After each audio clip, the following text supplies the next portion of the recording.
In a previous video, I looked at some weapons that got a lot of hype around them, but became a flop because they underperformed in competitive play. As requested by you, the comment section, for this video, we'll be looking at the weapons that proved everyone wrong and succeeded. In other words, I owe you an apology, fam. I wasn't really familiar with your game. What's up, everyone? My name is Gus, and welcome back to the channel. If you enjoyed this video, make sure to hit that like button and subscribe, and let me know in the comments if you agree or disagree with my picks. Or is there another weapon that should be on this list because it triumphed and proved everyone wrong? With that out of the way, let's get started. Before starting my list, I think it's important to share my criteria. I'm basically looking at weapons that proved people wrong, and in a way, they succeeded even when people doubted them. I'll be looking at the general reaction to these weapons when they were first revealed, and their performance in competitive play in terms of how well they did in Splatoon tournaments. I will not be considering weapons that received a series of buffs to the main weapon. I believe if a weapon got a series of drastic buffs, resulting in it becoming strong and successful, it's not a weapon that triumphed and overcame, because it's completely different from when it was first introduced. So to many people's surprise, Snipe Rider 5H, aka Pencil, is not on this list, for example. Pencil did have a lot of negative discussion around it when it was first introduced, and it went on to win multiple tournaments, defining a long meta for us competitive players. However, Pencil received a lot of buffs to make it a different weapon from what it was originally. Would Pencil have made this big of an impact if it never received any of those main weapon buffs? I'm not sure, but there are other weapons that never received any main weapon buffs, were doubted, but ended up succeeding, and I think they deserve the spotlight and not this weapon. Starting off with number 5, Wellstring 5 and Custom Wellstring. This is a weapon that I personally doubted, so that's why it's going on the list. I was wrong. When it was first revealed, most of the attention was geared towards the new Splatana, which I understood at the time. For the majority of Splatoon 3, bows haven't had the best track record in competitive play, so Wellstring was largely ignored. Once the kits were revealed, however, it went from being ignored to being made fun of. Autobomb and Ultra Stamp and Point Center of Wavebreaker were the respective kits for each variant, and while some parts of the kits make sense, a lot of players were baffled by Nintendo's decision to put these specials on the brand new bow weapon. Ultra Stamp on a backline-ish weapon was surprising to a lot of players, including notable bow players at the time. But when this weapon dropped on June 1st, 2024, it went from being the laughingstock of Splatoon to making some notable achievements for a weapon with underwhelming kits. I found it incredibly insane what Wellstring was capable as a main weapon. A 5-shot stringer that does considerable object damage, constant AoE pressure, and has a fast charge to be one of the most annoying weapons to play against from a distance. While the weapon is still relatively new, and its resume of accomplishments in competitive play is still short, most notably, this weapon placed top 4 in Area Cup, one of the biggest Splat Zones only tournaments ran in Japan. The composition Wellstring played with was a series of weapons like Tetras, Wiper, Zap, and Range. A composition that revolved around quick respawn and rushdown strategies to combat standard pencil comps that focus a lot on positioning. It just goes to show, if you can find the right weapons and the right teammates, you can likely push the artificial limitations we put on weapons. At number 4, we have the Custom Dually Squelchers, the CDS. When this weapon was first shown, a lot of players were not happy about this kit, especially those that were hopeful that CDS meta would return. While adding more squid beacons in the game was welcomed, it was questionable adding a sub that consumes 75% of your ink on an already ink-hungry weapon, and Super Chump has remained largely underutilized since its debut in Splatoon 3. Some players were even happy that CDS got this kit after its dominant performance in Splatoon 2 at the height of main power-up meta. And to be entirely fair, CDS has largely underperformed in the ranked modes, but not in Turf War. Whenever we talk about competitive play, most of the discussions revolve around ranked modes, particularly Splat Zones. But what if I told you there was a tournament and a scene that largely focused on competitive Turf War? One of the most popular tournaments in Splatoon is Koshin, an annual Turf War only tournament in Japan, and outside of this tournament, Turf War is also used as the primary mode for Nintendo Splatoon tournament qualifiers for every country that participates in these tournaments. Custom dually squelchers alongside Reflux and Tri-Slosher Nouveau were one of the most popular weapons in competitive Turf War during its peak. The main weapon has good range, and while its kill time is pretty underwhelming due to the number of nerfs it received in Splatoon 2, luckily in Turf War, getting kills is not the priority.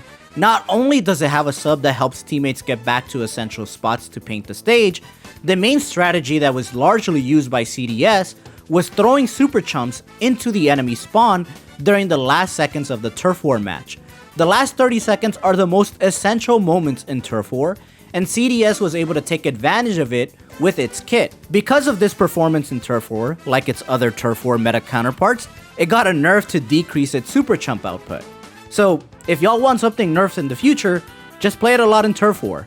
Maybe Nintendo might pay attention then. Because of Line Marker's reputation as being one of the worst subs in the game, that sub has stigmatized the perception of all marker weapons. So when this weapon was first revealed, once people saw that sub, it was instantly considered garbage. At number 3, we have Rapid Blaster Pro Deco. This weapon has proven so many naysayers wrong. Not only is the main weapon really strong at applying continuous long-range AoE pressure, but it has Killer Whale 5.1 to complement that playstyle of maintaining pressure. Line Marker, to the surprise of many players, complements this weapon incredibly well.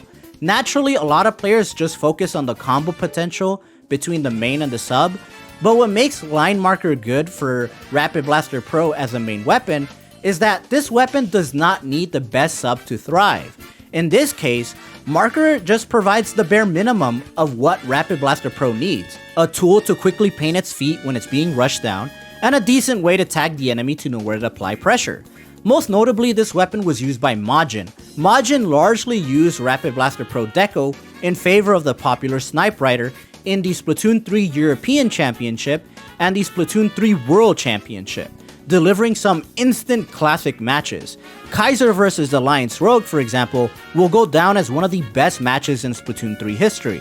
While Majin has always been a dedicated player to this main weapon for years, he was able to show that there are other backlines aside from Pencil that can succeed even if it has arguably the worst sub in the game. Kaiser, the team that Majin was playing for, went on to win the European Championship that year and went on to provide some instant classics at the Splatoon 3 World Championship as well. And while Kaiser no longer plays in competitive Splatoon, Basil from Moonlight continues to use Rapid Blaster Pro Deco, still showing that this weapon has some juice left to win some tournaments. At number 2, we have the Sloshing Machine Neo, and to be transparent, my bias towards the Slosher weapon class may have influenced my placement in this video, but this is still a weapon that was casted aside and ended up becoming one of the most popular weapons in peak Trizuka meta. I remember the reception to Sloshing Machine Neo because I made an entire video discussing my thoughts on the weapon when it was first revealed. A lot of the negative reception towards Machine Neo was because of the comparison to its vanilla kit and the fact that it received a point sensor. Why play Machine Neo when you can play the original one? Why downgrade? Or why would you want a point sensor, a sub that does no damage? These were constant comments I heard and saw. But the reason Machine Neo succeeded was because of its kit. Not only did Trizuka become the strongest special at one point, defining the meta, but Machine's AoE pressure and point sensors were crucial for some team compositions. Machine may have become slower because of the nerfs, but it retained the one strength that made it strong to begin with: its huge hitbox. And while several players are still Splatoon 2 pilled, believing Point Sensor is the worst sub in the game, Point Sensor was not as good as in Splatoon 2 because of Tenna Missile's relevance in the meta, but in Splatoon 3, a competitive landscape where missiles are irrelevant, having point sensors during peak Trizuka meta was pretty good. Trizuka was your lottery special, but because of point sensor, you now had a better idea of where to shoot. Neo Machine was so underrated that it was one of the top 5 most used weapons in the Sendu Q Season 2 Major. It was used 38 times and on 22% of comps. And while it did not have the astronomical usage of Pencil, Shot, and Slosher, the fact that Neo Machine was casted aside as being a weapon that would have no impact to finding some notable usage during Trizuka meta shows that this weapon proved you wrong. At number 1, we have the weapon that received the most doubt but still ended up becoming successful, and this one pains me because like many, I wanted this weapon to fail, the 52 Gal Deco. 52 Gal is disliked by so many in this community, probably because of its impact that it had in Splatoon 2 with K52, so when it got Curling Bomb and Splatter Color Screen, a lot of people were happy. For the most part, people wrote this off as being a weird kit like it had in Splatoon 2 with Curling Bomb and Stingray. But as time passed by, people were proven wrong.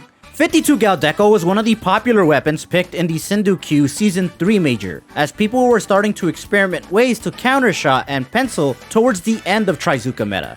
Some players started using 52 Gal to run down the enemy team, but some top players then started to use the Deco variant for the Splatter Color Screen as a way to blur the vision of the most dominant weapon in this meta, Pencil. While on paper, 52 Gal Deco does not have a kit that combos with each other, it still has a kit that allows the 52 to do something that it wants: play selfishly.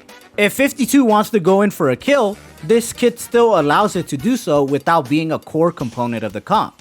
For example, Slosher is one of the strongest weapons in the game, and while it can play selfishly for kills, it sometimes needs to know when to pump the brakes to pressure with Splat Bomb and use Tri-Strikes for entry for the entire team. With 52 Gal Deco, it'll use the Curling Bomb to get in or get out, and just use Splatter Color Screen for itself so it can selfishly go in and kill the enemy. At the end of the day, no matter what, it's a 52. Nogami will ensure its favorite weapon is at the top of the leaderboard. Well, do you agree or disagree with my list? Do you think I should have included Pencil? Overall, if there's another video you'd like for me to do in the future, let me know. I'm always happy to talk about competitive Splatoon. As always, thank you so much for watching, and I'll see you next time.